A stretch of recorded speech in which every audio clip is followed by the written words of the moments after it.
तो हम लोग केमिकल रिएक्शन स्टार्ट करेंगे।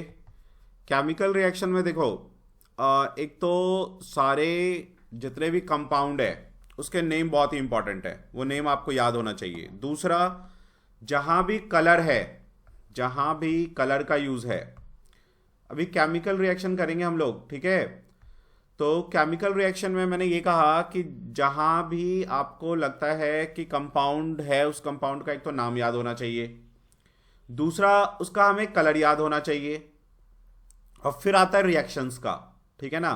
क्योंकि आपको क्या करेगा वो, जो रिएक्शन हम लोग लिखेंगे ना, हो सकता है वो ना पूछे, वो डिफरेंट रिएक्शन मिला के पूछ सकता है, ठीक है।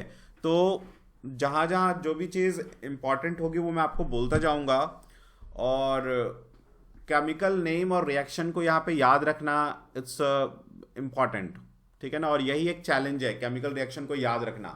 तो उसको याद रखना, जब हम लोग लिख लेंगे तो मैं आपको बताऊंगा कि कैसे कैसे आप इसको याद कर सकते हो, ठीक है। चलो स्टार्ट करते हैं। तो सबसे पहले आप हेडिंग डाल दो, chemical reaction. Sir doubt clear करवा दीजिए। मैं क्लास के बाद आपका वो डाउट करवा दूंगा, ठीक है, don't worry. So chemical reaction, chemical reaction, after chemical reaction मैं वो तुम्हारा वो डाउट जो है वो क्लियर करवा दूंगा, वो कोई बहुत बड़ा डाउट नहीं है, don't worry. So chemical reaction, तो केमिकल रिएक्शन क्या होता है, यदि हमसे कोई डेफिनेशन इसका पूछे, एग्जाम में क्या होता है कि कभी डेफिनेशन इसका आ जाता है, जनरली नहीं आता है कि व्हाट इज केमिकल रिएक्शन, ये सब नहीं पूछता, ठीक है। कभी कभार 2 नंबर में पूछ सकता है कि what is chemical reaction and it's type. तो आप लिखोगे केमिकल रिएक्शन में फर्स्ट पॉइंट, केमिकल रिएक्शन क्या होता है, जो केमिकल चेंज हम लोगों ने 9th में पढ़ा था वही केमिकल रिएक्शन है। तो हम लिखेंगे all the chemical changes, all the chemical changes are chemical reaction, chemical reaction, right। Second point हम इसमें लिख सकते हैं कि एक सब्सटेंस, 2 सब्सटेंस, 3 सब्सटेंस, कितने भी सब्सटेंस जब अंडर सर्टेन कंडीशन वो प्रोडक्ट प्रोवाइड करते हैं which has complete different set of chemical properties, जब उनका केमिकल प्रॉपर्टीज अलग हो तो उसे हम केमिकल रिएक्शन कहेंगे। तो हम क्या कहेंगे, व्हेन वन और मोर substance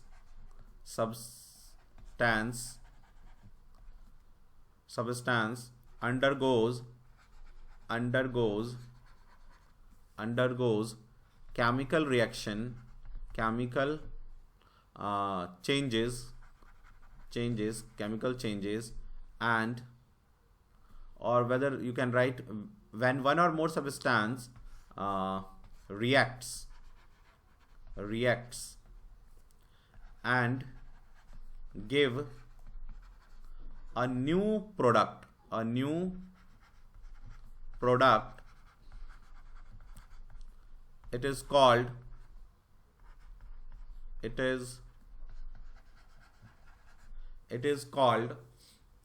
called when one or more substance react and give a new product, it is called chemical reaction, जब एक या एक से ज़्यादा सब्सटेंस रिएक्ट करते हैं और वो एक न्यू सब्सटेंस फॉर्म करते हैं, वी से this is a chemical reaction, ठीक है ना, वो उसे केमिकल रिएक्शन कहते हैं। जब भी केमिकल रिएक्शन, देखो केमिस्ट्री में क्या है, बायो में क्या है कि आपने पूरा स्टेटमेंट लिख दिया लेकिन डायग्राम बना के नहीं दिखाया तो नंबर नहीं मिलेगा। केमिस्ट्री में क्या है कि बिना केमिकल रिएक्शन के आपका जो आंसर है वो अधूरा है, बिना केमिकल रिएक्शन के आपका आंसर अधूरा है, नो मार्क्स। और यदि आपने केमिकल रिएक्शन लिख दिया और स्टेटमेंट में थोड़ी गलती भी कर दी तो भी फुल मार्क्स मिल जाएगा। तो केमिकल रिएक्शन यहां पे बहुत ही इंपॉर्टेंट है, समझ गए। तो फॉर एग्जांपल मैं केमिकल रिएक्शन का भाई स्टेटमेंट दे रहा हूं तो एक रिएक्शन करके दिखाऊंगा। तो हमने क्या किया, मीथेन गैस को रिएक्ट करवा दिया ऑक्सीजन के साथ, ऑक्सीजन गैस के साथ। तो मीथेन जब ऑक्सीजन के साथ रिएक्ट करेगा तो मीथेन कैसा होता है, ये क्या है CH4, इसे मीथेन कहते हैं, मीथेन, ठीक है ना, और ये ऑक्सीजन गैस। तो जब इसको आप हीट करोगे, है ना, इग्निशन टेम्परेचर दोगे, इसका मतलब क्या होता है ट्राइंगल का, हीट, तो ये बर्न होगा, इसे कहते हैं बर्निंग ऑफ नेचुरल गैस, ठीक है। तो वो CO2 प्रोड्यूस करेगा इन गैसियस फॉर्म, प्लस वो वाटर प्रोड्यूस करेगा in liquid form, in liquid form. देखो जो इस साइड है इसको हम कहते हैं रिएक्टेंट, रिएक्टेंट, और इसके आगे ये जो है इसको हम एरो के आगे उसको हम कहते हैं प्रोडक्ट, प्रोडक्ट, और जो जो लिखा हुआ है एरो के ऊपर उसको हम कहते हैं रिएक्शन कंडीशन, कंडीशन, कंडीशंस। क्या करना पड़ेगा, ठीक है ना। अच्छा जो ये स्टेट लिखा हुआ है गैस गैस गैस लिक्विड, ये लिखना इंपॉर्टेंट नहीं है। यदि आपको याद है करेक्टली तो लिख दो, गलत मत लिख देना, बस नहीं याद है तो मत लिखो। लेकिन कुछ रिएक्शंस हैं जहां पे स्टेट लिखना बहुत ही इंपॉर्टेंट है, वो स्टेट के ही क्वेश्चन आते हैं वहां से कि इसका स्टेट क्या होगा, स्टेट पहचानने को ही आता है, ठीक है ना। तो वो रिएक्शन हम लोग जैसे जैसे करेंगे तो मैं आपको बताता जाऊंगा कि यहां पे इसका ये स्टेट होगा, ठीक है। अभी आप इसको कॉपी कर लो, आप एक रिएक्शन और लिख दो, एटलीस्ट 2 रिएक्शन लिखो। रिएक्शन आप जितना लिखोगे उतना ही मार्क्स मिलेगा, ठीक है। तो हम लोग एक रिएक्शन लिख देते हैं कि जब मैग्नीशियम रिएक्ट करता है ऑक्सीजन के साथ, मैग्नीशियम रिवन जब ऑक्सीजन के साथ रिएक्ट करेगा तो मैग्नीशियम ऑक्साइड बनाएगा, मैग्नीशियम ऑक्साइड होता है MgO, ठीक है ना। MgO होगा तो बैलेंस करने के लिए मुझे 2 चाहिए, यहां पे इसको 2 लगा दो, तो 2 Mg में भी 2 लगा दो, ठीक है। सो ये 2 रिएक्शन यदि आपने लिख दिया और ये स्टेटमेंट लिख दिया तो हो गया, आपको जो यदि 1 मार्क्स का है ये या 2 मार्क्स का है आपको नंबर मिल जाएगा। लेकिन यदि केमिकल रिएक्शन नहीं लिखा, बस स्टेटमेंट लिख के छोड़ दिया तो मार्क्स नहीं मिलेगा, ऐसा बोर्ड का रिकमेंडेशन होता है, ठीक है। चलिए इसको नोट कीजिए। अब हम लोग लिखेंगे कि भाई केमिकल रिएक्शन जब होगा तो हमें पता कैसे चलेगा कि केमिकल रिएक्शन हुआ, तो how we will come to know there is a chemical reaction happened, ठीक है। so indication of chemical reaction, we will write indication, indications of chemical reaction, ठीक है ना। यहां से क्वेश्चन आता है, मोस्ट ऑफ द टाइम ये क्वेश्चन आता है आपका, ये नहीं पूछेगा कि व्हाट इज केमिकल रिएक्शन, वो बहुत कम टाइम आता है क्वेश्चन, लेकिन ये बहुत इंपॉर्टेंट है। क्या? Indication of chemical reaction. देखो जब भी केमिकल रिएक्शन होगा तो या तो स्टेट चेंज होगा, फॉलोइंग चेंजेस होगा, इंडिकेशन क्या होगा, फॉलोइंग चेंजेस, फॉलोइंग चेंजेस। क्या चेंज होगा? स्टेट चेंज, स्टेट का चेंज होगा, ठीक है ना। तो उससे हमें पता चल जाएगा कि यहां पे केमिकल रिएक्शन हुआ। या फिर कलर का चेंज होगा तो उससे भी हमें पता चल जाएगा। सो स्टेट चेंज, कलर चेंज, ठीक है ना। अब देखो वो क्या पूछता है ना, स्टेट चेंज का एक जो है ना रिएक्शन दे दो, कलर चेंज का एक रिएक्शन बता दो, रिएक्शन पूछेगा। स्टेट चेंज हो गया, कलर चेंज हो गया, evolution of gas, evolution of gas, change in temperature, change in temperature, ठीक है। तो जब भी केमिकल रिएक्शन होगा, समझ गए, तो इसमें से कुछ ना कुछ जो है होगा जिससे हमें पता लगेगा कि हाँ भाई ये चेंज जो है ये हो रहा है, ठीक है। अब इन सबका ना एक एक रिएक्शन में, अभी वैसे तो हम लोग अभी रिएक्शंस बहुत करेंगे, एक एक डिफरेंट टाइप के, वहां पे हमें ये रिएक्शंस मिल जाएगा, कहीं पे स्टेट चेंज हो रहा होगा या कहीं पे कलर चेंज हो रहा होगा। लेकिन फिर भी मैं यहां पे स्पेसिफिकली एक एक रिएक्शन आपको लिख के दिखा देता हूं, क्योंकि यही क्वेश्चन आता है कि इनके रिएक्शंस बताओ, स्टेट चेंज के, कलर चेंज के, ठीक है। तो स्टेट चेंज का रिएक्शन हम लोग सबसे पहले लिख लेते हैं एक।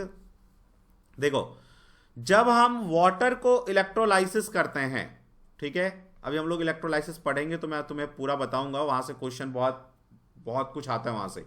तो जब वहां पे वाटर लिक्विड फॉर्म में है, इस हाँ, तो वाटर इलेक्ट्रोलाइसिस आता ही रहता है, तो वाटर लिक्विड फॉर्म में है, ठीक है ना। इसको हमने क्या किया, इसके ऊपर से हमने करंट पास करवाया, करंट। तो जब हम वाटर के ऊपर से करंट पास करवाएंगे तो हाइड्रोजन अलग हो जाएगा, ऑक्सीजन अलग हो जाएगा। देखो वाटर जो है ना वो डिसोसिएट कैसे होता है, H प्लस आयन और OH माइनस आयन में। लेकिन फिर यहां पे हाइड्रोजन अलग और ऑक्सीजन अलग तो नहीं हुआ, ये डिसोसिएशन है। हमें हाइड्रोजन अलग चाहिए, ऑक्सीजन गैस अलग चाहिए, तो उसके लिए हमें करना पड़ता है इसका इलेक्ट्रोलाइसिस। समझ गए? तो इलेक्ट्रोलाइसिस में हमें मिलेगा hydrogen gas H2 gas plus oxygen gas, oxygen gas. ठीक है, अब इसको हम बैलेंस कर लेते हैं। हाइड्रोजन 4 है तो यहां पे 2 लगा दो और ऑक्सीजन 2 है तो आ गया, यस बैलेंस। अब यहां तुम देखो ये लिक्विड था और ये किस में चेंज हो गया, गैस में चेंज हो गया। ठीक है, सो स्टेट का चेंज आया। कलर चेंज, तो कलर चेंज में हम लोग लिख लेते हैं एक जैसे मैं क्या करूंगा,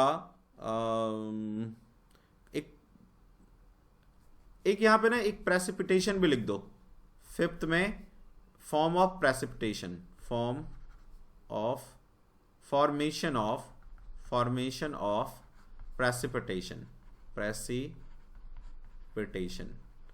अब मैं एक ही रिएक्शन लिख रहा हूं जिसमें प्रेसिपिटेशन भी आ जाएगा और तुम्हारा चेंज इन कलर भी आ जाएगा।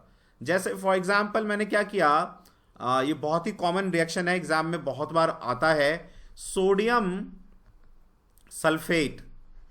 सोडियम सल्फेट एक्वस सॉल्यूशन को हमने, यहां पे स्टेट इंपॉर्टेंट नहीं है, ठीक है ना, बेरियम क्लोराइड के साथ रिएक्ट करवा दिया, ये भी एक्वस होता है बेरियम क्लोराइड, ठीक है ना। तो क्या होगा कि BaSO4 होगा, बनेगा BaSO4, ठीक है, BaSO4 बनेगा और प्रेसिपिटेट बनेगा, ये प्रेसिपिटेट फॉर्म करेगा, इसे हम कहते हैं बेरियम सल्फेट, बेरियम सल्फेट, ठीक है ना, बेरियम सल्फेट। और इसका एक वाइट पीपीटी बनेगा, वाइट, तो कलर भी तुम्हें चेंज होता हुआ दिखाएगा, यहां पे वाइट पीपीटी बनेगा, राइट। और प्लस बनेगा 2NaCl, 2NaCl in aqueous form, ठीक है ना।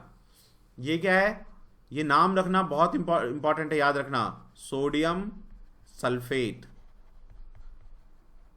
वैसे देखो सोडियम सल्फेट हम बना भी सकते हैं कि भाई सोडियम की वैलेंसी उतनी है, देखो सोडियम की वैलेंसी और सल्फेट की वैलेंसी को यूज करते हुए, इसकी वैलेंसी 1, इसकी 2, ये 2 यहां आ जाएगा, ये 1 यहां आ जाएगा, तो Na2SO4 हो जाएगा। लेकिन एग्जाम में ना बैलेंसी ना हम भूल जाते हैं प्रेशर में, इसलिए कंपाउंड का सीधा फॉर्मूला याद रखो। बैलेंसी भी मैं बताता चलूंगा लेकिन आप सीधा जो है फॉर्मूला याद रखो, ठीक है। अभी वैसे फॉर एग्जांपल सोडियम का 1 होता है और सल्फेट का -2 होता है वैलेंसी, आप ये याद रख सकते हो। क्लोरीन का जो है वो -1 होता है और बेरियम का +2 होता है, ठीक है ना।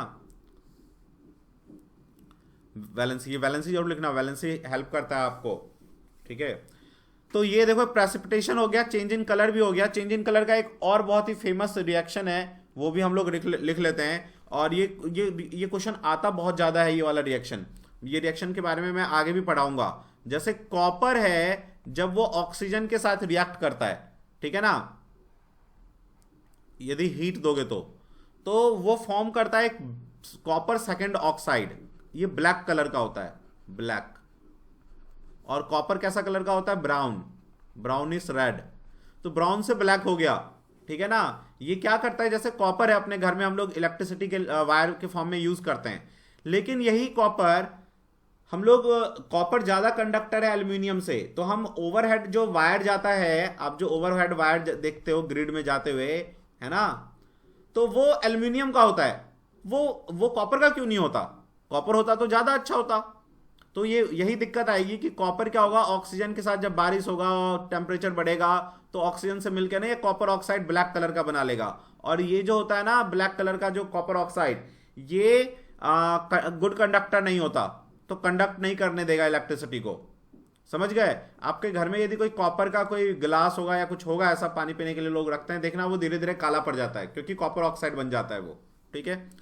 तो यही क्वेश्चन इससे आता है कि कॉपर ऑक्साइड को हम लोग क्यों नहीं, कॉपर को क्यों नहीं यूज कर सकते हैं ओवरहेड टेंशन में, overhead wire circular electricity transmission में, क्यों हम एल्यूमिनियम ही यूज करते हैं। उसका रीजन ये प्लस कॉपर थोड़ा महंगा भी पड़ेगा, तो इकोनॉमिकली भी फिजिबल नहीं है, ठीक है ना। और फिर आ जाओ इवोल्यूशन ऑफ गैस के ऊपर। तो गैस का इवोल्यूशन होना, तो हम लोग लिख लेते हैं जैसे कि hydrogen gas, carbon dioxide gas का जो टेस्ट होता है ना, वही लिख लेते हैं, ठीक है ना, वही जनरली एग्जाम में आता भी है।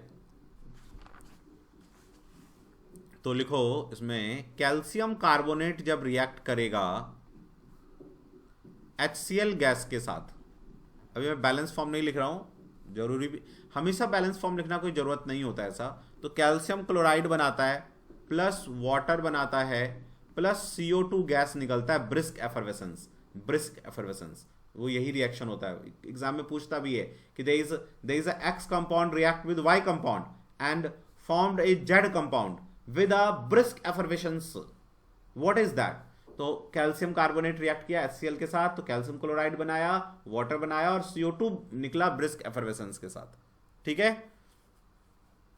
अच्छा, इसके बाद है चेंज इन टेम्परेचर, टेम्परेचर में चेंज। तो कैल्शियम ऑक्साइड को तुम यदि वाटर में डाल दोगे, चूना पाउडर को वाटर में, तो क्या होगा, ये कैल्शियम हाइड्रोक्साइड बना लेगा, लाइम वाटर, है ना। ये कैल्शियम ऑक्साइड में अभी रिएक्शन लिखाऊंगा तो नाम लिखा दूंगा, अभी तो फिलहाल मैं ये क्वेश्चन कर रहा हूं। तो कैल्शियम ऑक्साइड को वाटर के साथ रिएक्ट कराएंगे तो ये बनाएगा, और क्या होगा ना, ये हीट देगा, उससे टेम्परेचर चेंज होगा, ठीक है ना। तो ये भी आ गया हमारा फॉर्मेशन ऑफ टेम्परेचर, ये भी आ गया प्रेसिपिटेशन। तो क्वेश्चन एग्जाम में यदि आएगा ना, तो यही पूछेगा वो कि ये दे देगा कि change in state, change in colour, evolution of gas का जो है ना एग्जाम्पल दो, तो आपको यही लिखना होगा, ठीक है। नोट कर लीजिए, ये जितने भी मैंने 4 रिएक्शन लिखा है इससे बाहर नहीं पूछेगा, आप लिख लो इसको।